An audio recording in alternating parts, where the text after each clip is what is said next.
Salut à tous, bienvenue dans cette nouvelle vidéo du Canapé FPM. Donc après que Paul et Pierre nous aient parlé un peu des grandes idées qui se dégagent après cette phase de poule, on va maintenant voir comment ça se répercute dans les analyses qu'on peut faire et aussi voir ce qu'on en pensait les internautes sur les réseaux sociaux et sur les sites spécialisés dans le foot, donc ce que tu as pu enlever. Ouais. Et donc je suis forcément avec Marwan pour parler de ça. Salut Marwan. Salut Sacha.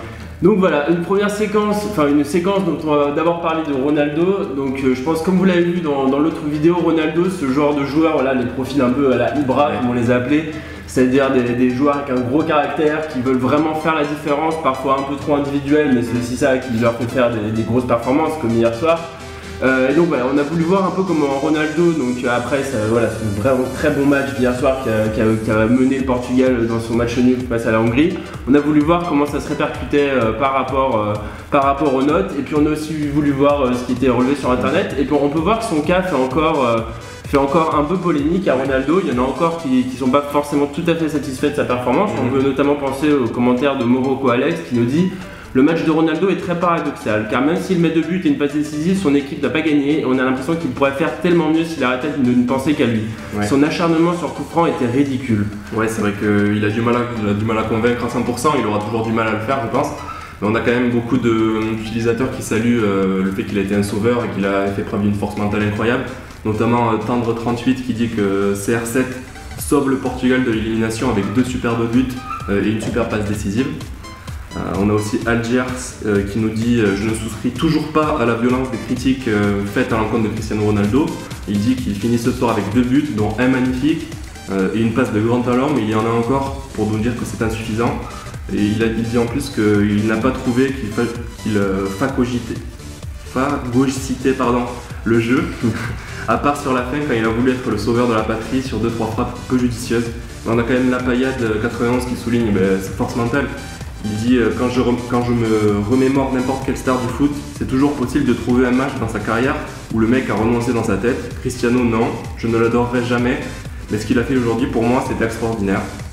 En considérant sa passe sur le premier but, il revient au score 3 fois tout seul.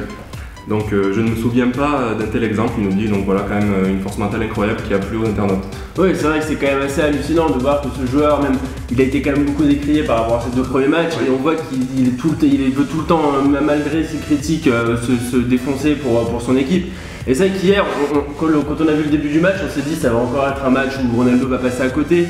Ce qu'on a senti dans les 40 premières minutes de la première mi-temps, voilà, il n'était pas forcément hyper à l'aise, des mauvais choix un peu comme dans les 2 premiers matchs. Donc, et puis finalement, il s'est réveillé dans cette fin de première mi-temps avec sa passe décisive pour Nani. Et c'est vrai que quand on regarde sa performance, voilà, on peut voir qu'il n'y a pas grand chose avant cette fin de première mi-temps, et puis là d'un coup ça s'anime.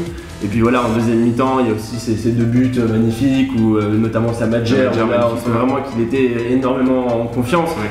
Et voilà, ce qui fait qu'on a une note de 7,5 et l'équipe avait mis 8. Donc voilà, c'est vraiment un Ronaldo des grands jours et qui a permis à son équipe de rester à flot, parce que c'était quand même très compliqué pour le Portugal hier. Après, la deuxième idée qui a été évoquée donc, du coup dans l'autre vidéo faite par Pierre et Paul, c'est le fait que donc, dans cet Euro avec beaucoup de défense très compacte, on a ce qu'on a appelé la technique handball, c'est-à-dire voilà, avec une défense très regroupée et des ballons qui circulent avec un meneur de jeu qui essaye de trouver la faille. Et voilà, donc on avait évoqué notamment les joueurs comme Iniesta, comme Modric, mais il y a aussi donc De Bruyne et Hazard pour la Belgique qui sont des joueurs de cette temple-là qui peuvent justement arriver à faire des différences, être les meneurs de leur équipe. Et on va d'abord s'intéresser au cas Eden Hazard. Ouais. Donc là aussi, une polémique sur internet parce que c'est vrai qu'il fait des performances intéressantes, mais on attend encore un peu plus de lui. Ouais. Et on peut voir donc notamment ce commentaire donc, de Pierre Ménez 2.0 qui nous dit: Hazard est très bon pour conserver le cuir et tenter de combiner, mais il m'agace un peu à parfois ralentir des opportunités d'attaque rapides et à ne pas chercher à éliminer plus que ça. Le pire, c'est que quand il le fait, ça donne des occasions de but. Ouais.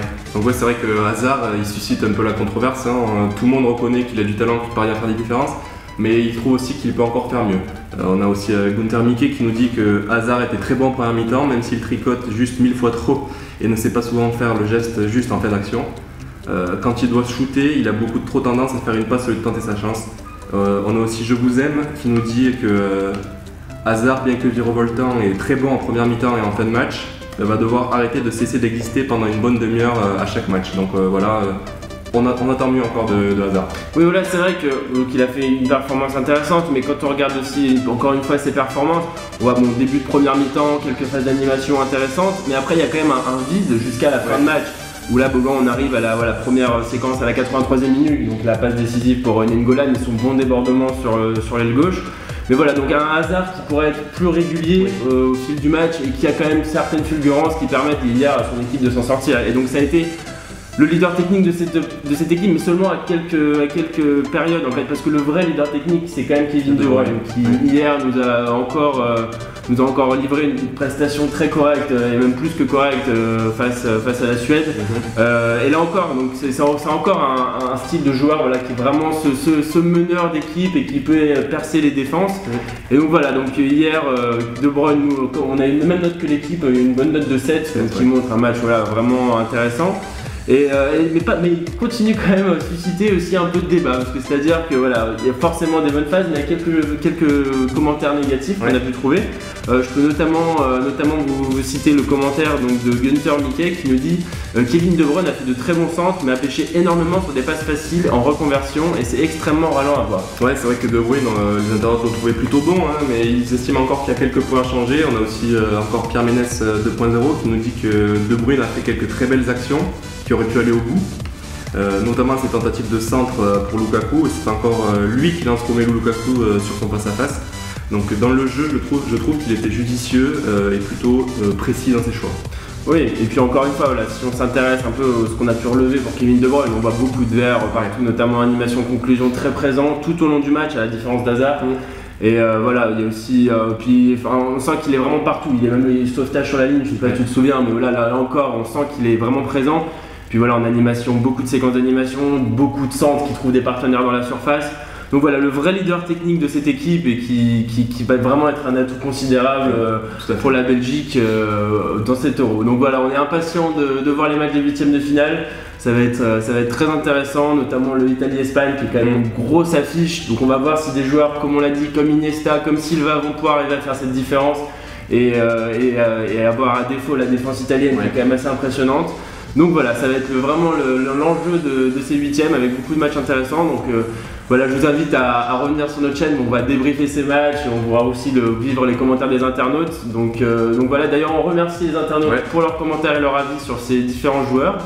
Et puis voilà, on vous invite à regarder nos performances parce que c'est vrai que voilà, on est assez intéressant d'avoir justement les individualités des joueurs, mais aussi liées au schéma tactique, aux équipes. Et voilà, ce qu'ont pu dire Pierre et Paul dans l'autre vidéo, c'est aussi ça qui fait partie de la note des joueurs et c'est aussi ça qui fait que nos évaluations FPM peuvent justement être pertinentes et cohérentes. Donc voilà, on vous invite à les retrouver aussi sur notre plateforme FPM. Et puis on vous dit à bientôt pour une nouvelle vidéo dans le canapé FPM. Salut à tous. Salut.